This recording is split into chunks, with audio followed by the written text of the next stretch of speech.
थी रदरफोर्ड। इसके बाद आता है इलेक्ट्रोमैग्नेटिक वेव। किसी भी वेव में 6 कैरेक्टर्स होते हैं। एक क्रेस्ट बना हुआ है, एक ट्रो बना हुआ है, वेवलेंथ है, एम्पलीट्यूड है, टाइम पीरियड है, फ्रीक्वेंसी है।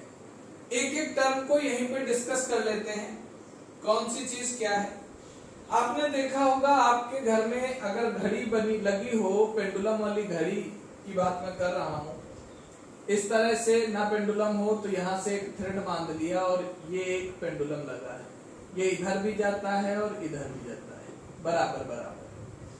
ये अपनी मीन पोजीशन से एक साइड मैक्सिमम जितना डिस्टेंस कवर कर सकता है, अपनी मीन पोजीशन से एक साइड जितना डिस्टेंस कवर करेगा उसे कहेंगे एम्पलीट्यूड। उसे क्या कहेंगे?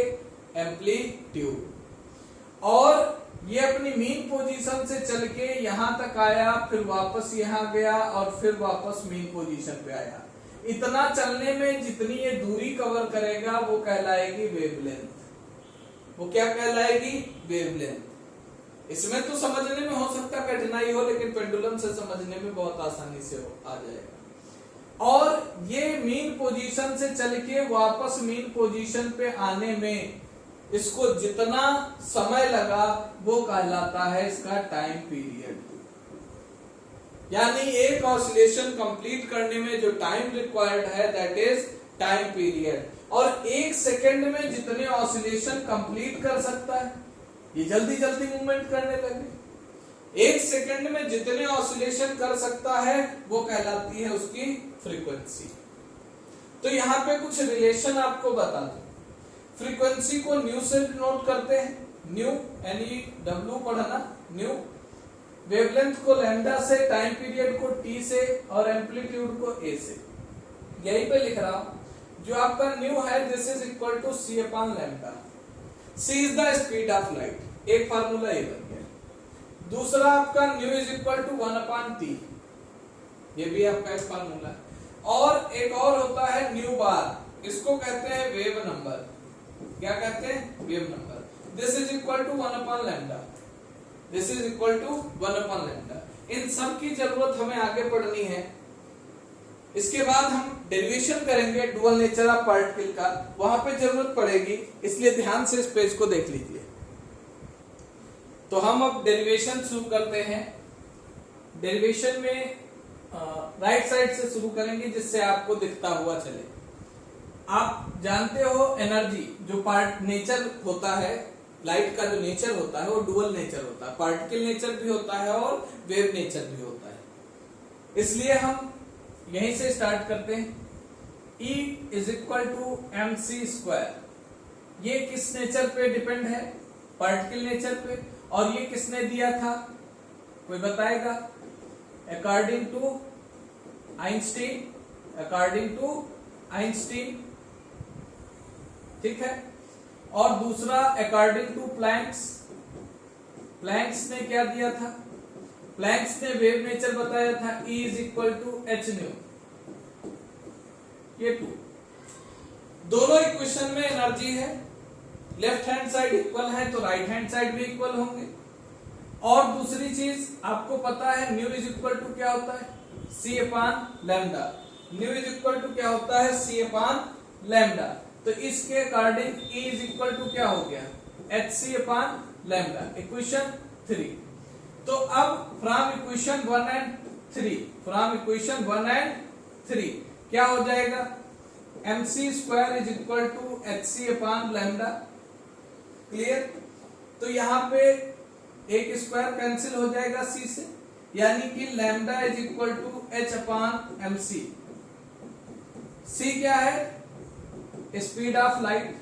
C is the speed of light, ठीक है। अब हम मान ले for any other particle, for any other particle, light ना लेके अदर पार्टिकल ले लें, वेलोसिटी या स्पीड क्या होगी? Velocity is equal to small v। Clear? तो यहां पे क्या हो जाएगा? ये हो जाएगा lambda is equal to H upon mv। और mv क्या है? मोमेंटम। तो हम कह सकते हैं lambda is equal to H upon P, ये भी फार्मूला आपका एक बन गया। ठीक, अब आगे और देखते हैं। एमबी से हमको पता है काइनेटिक एनर्जी क्या होती है, kinetic energy half MB square होता है। तो यहां से V square is equal to क्या हो जाएगा, 2ke अपान एम। क्लियर, तो फिर v इज इक्वल टू क्या हो जाएगा, under root 2ke upon M. ये वैल्यू पुटअप करें इक्वेशन नंबर ये आपका 4, put up value of v, put up value of v in equation 4। तो अगर पुटअप करें ये वैल्यू तो क्या आएगा, जरा ध्यान से देखिए। ये आपका हो जाएगा lambda is equal to H upon M और under root 2ke upon M. अगर कोई चीज रूट से बाहर आती है तो उसका स्क्वायर खत्म होता है, और अगर रूट के अंदर ले जाए तो स्क्वायर अलग से लग जाता है। Lambda is equal to H upon root 2ke M square upon M. अब यहाँ पे क्या होगा, एक एम कैंसिल हो जाएगा, तो lambda is equal to H upon under root 2ke M.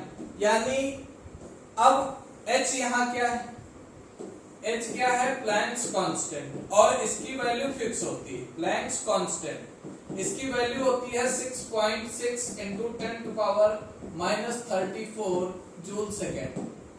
Kinetic energy अगर पता हो तो मास इलेक्ट्रॉन का फिक्स है 9.1 इंटू 10 टू पावर -31 किलोग्राम। सिर्फ काइनेटिक एनर्जी से हम वेवलेंथ निकाल सकते हैं, या हमको वेवलेंथ दिया हो तो हम फिर उसकी काइनेटिक एनर्जी निकाल सकते हैं, बहुत सिंपली निकाल सकते हैं इसका। क्लियर, अब यहाँ पे आपको इक्वेशन 4 भी अपने आप में एक फार्मूला है, इक्वेशन 3 भी फार्मूला है, 2 भी फार्मूला है, और फाइनल तो फार्मूला है ही। ध्यान से देख लीजिए। Particle nature of electromagnetic radiation, Planck's के द्वारा बताए गए कुछ पॉइंट्स। इन्होंने ये तो बताया फिनोमेना जो इनका था, उसमें डिफ्रैक्शन और इंटरफेरेंस पे तो एक्सप्लेनेशन हुआ जो अभी आपको नहीं पढ़ना है, लेकिन उन्होंने दो चीजें नहीं बताई जो आपके कोर्स से रिलेटेड हैं। इन्होंने इन पे कोई भी बात नहीं करी थी। एक तो आपका ब्लैक बॉडी रेडिएशन और दूसरा फोटो इलेक्ट्रिक इफेक्ट। एक एक करके दोनों पढ़ लेते हैं। ब्लैक बॉडी एक्चुअली क्या है, एक ऐसी बॉडी जो हर तरह की इंसिडेंट रेडिएशन को एब्जॉर्ब कर ले। ब्लैक बॉडी क्या है, जो हर तरह की इंसिडेंट रेडिएशन को एब्जॉर्ब कर ले और 100% इमिट भी कर दे। यानी एक आइडियल एब्जॉर्बर और एक आइडियल इमिटर जो दोनों होता है, उस बॉडी को कहा जाता है ब्लैक बॉडी। और इसके द्वारा जो इमिट हो रहा रेडिएशन है, that radiation is called black body radiation. Clear, black body क्या है, एक परफेक्ट एब्जॉर्बर और परफेक्ट इमिटर जो होता है, that is called black body, and the radiation emitted by this body is called black body radiation. अगला है हमारा फोटो इलेक्ट्रिक इफेक्ट। आप देखिए, एक मेटल की शीट पे एक लाइट रे फॉल हो रही है। एक लाइट रे जो मेटल की शीट पे गिरती है तो मेटल सरफेस के इलेक्ट्रॉन बाहर निकलते जा रहे हैं, इजेक्शन ऑफ इलेक्ट्रॉन। यही emission of electron from the metal surface, कब, जब एक लाइट रे आकर टकराती है तो इलेक्ट्रॉन निकल जाते हैं। This phenomena is called photo electric effect. Photo मतलब लाइट, इलेक्ट्रिक मतलब इलेक्ट्रॉन, इफेक्ट मतलब प्रभाव। यानी मेटल की सरफेस पे प्रेजेंट इलेक्ट्रॉन पे जो लाइट आकर गिरती है उसका क्या इफेक्ट होता है, क्या प्रभाव होता है, ये इसमें दिखाया गया था।